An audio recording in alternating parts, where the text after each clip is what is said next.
Hi everyone and welcome back to the channel. In today's video, I will show you how you can use the Gameplay Blueprint Tasks plugin, a plugin that I've personally developed and is now available on fav.com to create complex game mechanics. Things like tool systems that can be used and melee traces and even AI agents like the ones you've been seeing up till now, like this little guy here. But anyway, so first, let us talk about what is this plugin. This plugin fulfills the gap that is left by the engine's own gameplay tasks system. That system is only accessible through code, and I found that was a huge limitation, because sometimes you want to have access to multiple blueprint systems that is hard to reach using direct code in C++, I mean. So this plugin allows you to create tasks. These tasks can be created directly in blueprints. And to show you a simple task in here, let's go to the tools system and open one of these tasks. You have seen the AI battle. When they battle, they are using a tool. The tool system is shared between players and AI agents. So the state trees or behavior trees need to be able to understand when a tool has begun and finished its usage. And this is done through these simple little tasks. Each task has, by default, 5 overridable functions. The most basic one is task start and task tick. And we have also more control. For example, we have release resources, which happens just before the task exits. And we have check requirement. This allows you to prevent the tasks from happening if a certain requirement is not met. In our case, if the tool that was passed to the task was not valid, the task cannot be started. And even you have the ability to watch these requirements. For example, if you have a target actor, and in case the target actor was invalidated during the task's execution window, the task will cancel automatically. And you have commit resources.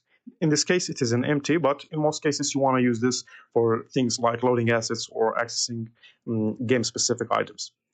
Okay, let me explain to you what is happening in here.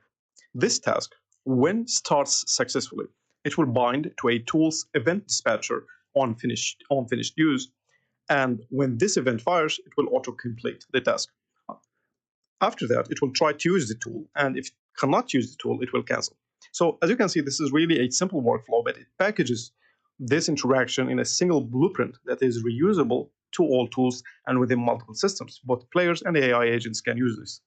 So to see how the AI agents were using these kind of tasks, let's first take a look at their state tree. So here we have the brain of our AI agents. And in the essence, they have 3 states: idle, flee, and attack.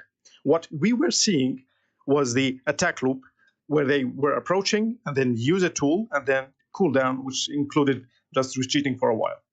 So to see the use tool task, we can go to this one. This is a state tree task. And within this task, we are using our own gameplay blueprint task and executing it using a custom node available within the plugin itself. It is the run task simple. And it shows you it exposes a couple of execution pins that are very useful. For example, the ended execution pin. Thus, we can say to our state tree, hey, do not move or transition to the next state until the tool finishes its animations. So this is really a great deal. Another thing that I wanted to show you guys is the usage of tasks, blueprint tasks, in the case of buffers and regeneration buffers, etc. If you look to the top left corner, you'll see the blue bar, which represents the stamina bar in survival games, and it has this regeneration effect. It controls gameplay elements like the ability to sprint, the speed of sprint, and even the ability to jump itself. This is done through the attribute system. Okay, let me show you the stamina regen effect. It is this asset, and in this case, it is an infinite duration effect that adds 5 points to the stamina, each 0.1 second. Well, how do you exactly apply an infinite effect? Well, you need a continuous application method, and it is easily done using tasks. So what we have created was a simple task. Well, not very simple, the attribute effect buffer task. This one gets spawned and executed by the attribute set, and it takes a reference to the effect itself, the effect that it is executing, and then implements the tick function.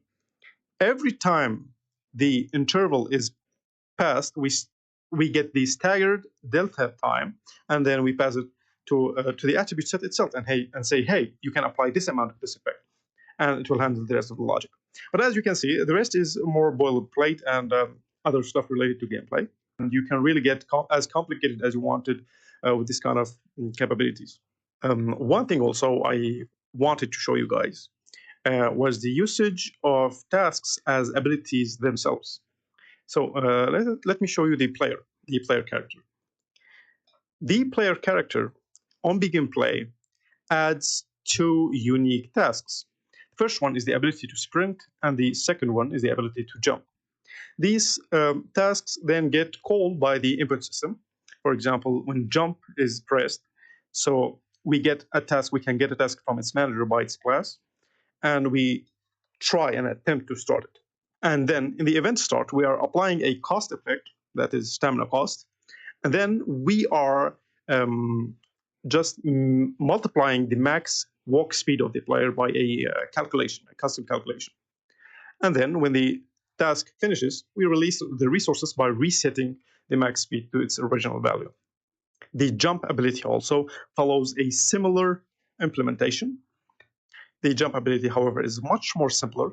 It applies a cost effect, and then it calls the actual jump and then cancels immediately.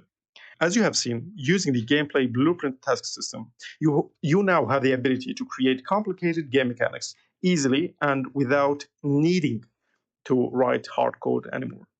I hope you guys like this kind of plugins, and it is available on the Fab store. I will leave a link in the description below. Please check it out. And if you have any ideas of how we can improve the system or any ideas that you want to be implemented, please let us know in the comments. I'll be more than happy to check it out and try and implement what I can. And until the next time, take care and goodbye.